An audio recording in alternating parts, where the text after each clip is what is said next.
Yulita, Cindy,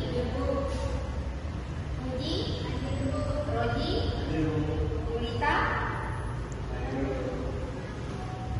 Ada semua ya, ada yang termasuk ya.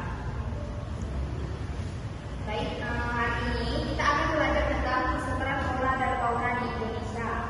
Minggu lalu kita mempelajari tentang dunia Asia, kalau nggak salah kan. Jadi hari ini kita akan mempelajari tentang persebaran flora dan fauna di Indonesia. Sebelumnya, ada yang masih ingat apa itu flora dan fauna? Flora itu tumbuhan, fauna itu hewan. Ingat ya, Pak? Makhluk hidup yang tinggal atau hidup di bumi bukan hanya manusia saja, tetapi ada tumbuhan dan hewan. Tumbuhan biasa disebut dengan flora, dan hewan juga biasa disebut dengan fauna. Flora dan fauna tersebar di berbagai bentuknya. Oleh karena itu, setiap flora dan fauna yang ada di suatu daerah mempunyai jenis-jenis yang berbeda. Seperti yang dibilang kemarin kan, kalau di Indonesia ini punya beragam jenis flora dan fauna. Perbedaan jenis flora dan fauna memberikan keanekaragaman yang dapat dilihat dan dinikmati oleh manusia. Selain itu, keanekaragaman flora dan fauna juga memberikan manfaat bagi kehidupan. Dengan kata lain, adanya manusia, flora dan fauna ini akan menjaga keseimbangan ekosistem lingkungan hidup. Ada faktor-faktor yang mempengaruhi persebaran flora dan fauna. Seperti yang dibilang kemarin, faktor apa saja yang mempengaruhi persebaran flora dan fauna? Yang pertama itu iklim, tanah, topografi, dan alam hidup. Selain faktor, flora dan fauna juga memiliki ciri-ciri. Nah, di sini bukunya nampak tidak? Nampak. Di sini flora dan fauna itu memiliki ciri-ciri. Ciri-ciri flora berdasarkan persebaran wilayah, yaitu ada 3 wilayah. Wilayah barat, peralihan atau tengah, dan timur. Di wilayah barat itu floranya ada di Sumatera, Kalimantan, Jawa, dan Bali. Sedangkan tengah atau peralihan itu di Sulawesi, Nusa Tenggara. Untuk di timur itu ada di Maluku dan Papua. Ciri-ciri flora di bagian barat, wilayah barat, itu memiliki pohon yang tinggi dan besar, berdaun lebat, dan terdapat tumbuhan epifit atau tumbuhan yang hidup menumpang pada tumbuhan lain. Nah, contohnya di sini flora di bagian barat itu ada pohon marinki, pohon rotan, dan jati. Sedangkan ciri-ciri maaf ya, wilayah tengah itu ciri-ciri dari floranya yaitu memiliki ukuran pohon yang kecil, berdaun kecil dan pendek. Pada musim gugur ada pada musim kemarau daunnya gugur. Nah, contohnya itu ada ebony. Jelas nggak sih? Kelihatan tidak?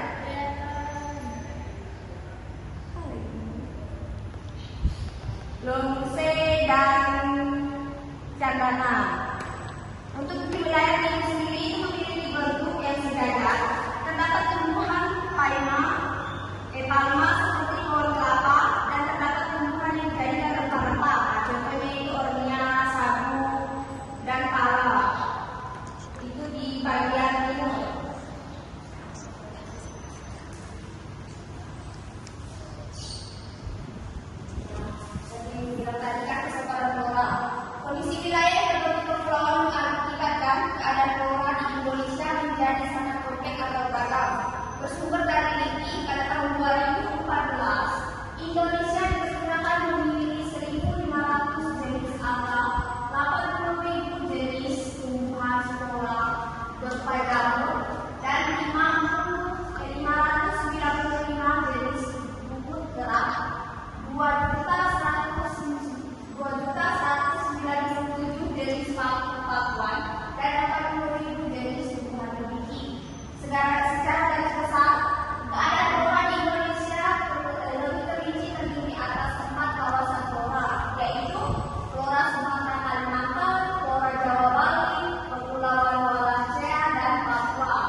ciri-ciri fauna berdasarkan persebaran wilayah.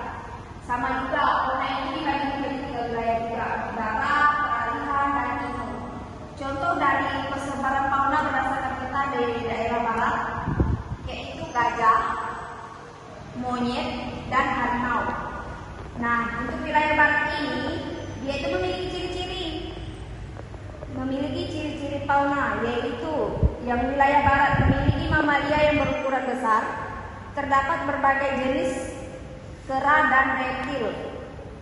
Untuk di wilayah tengah atau peralihan itu terdapat hewan reptil yang khas. Selain itu terdapat juga hewan yang dengan bulu tidak lebat. Terdapat burung yang dengan ciri khas yang berbeda. Contohnya di peralihan ini yaitu ada burung tenggang, burung maleo ini. Nah, sedangkan di daerah timur itu memiliki banyak binatang yang berkantung. Mamalia memiliki tubuh yang kecil seperti kanguru, kaktus,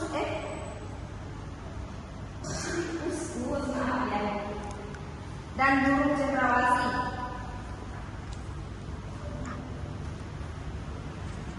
Sini ada persebaran fauna.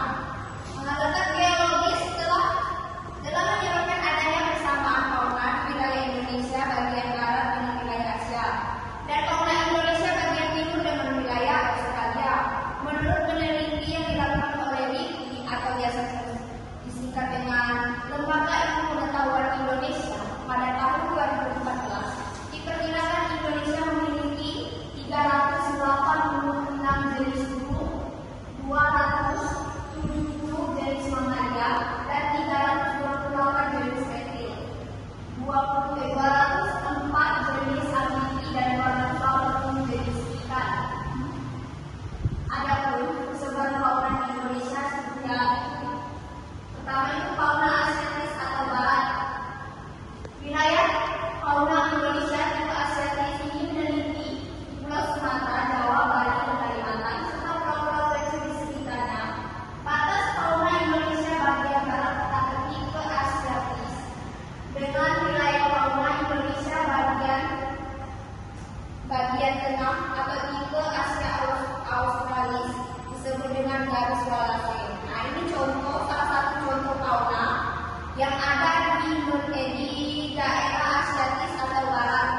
semua mengadakan debatnya.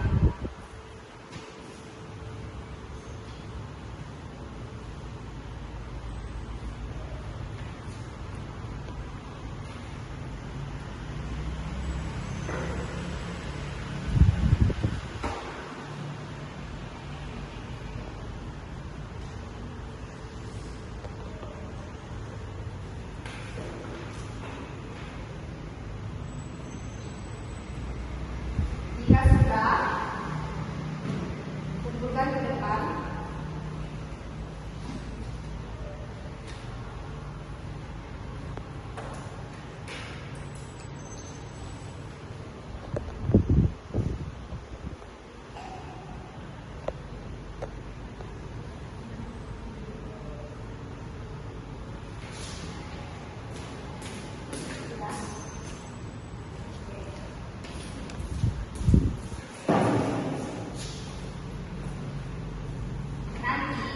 Hasil dari tugas kelompok kalian ini minggu depan akan kita bahas. Kalian akan maju ke kelompok untuk mempresentasikan hasil dari tugas kelompok kalian ini. Oh ya, jangan lupa juga ya tugas makalahnya nanti dikumpulkan ya. Baik karena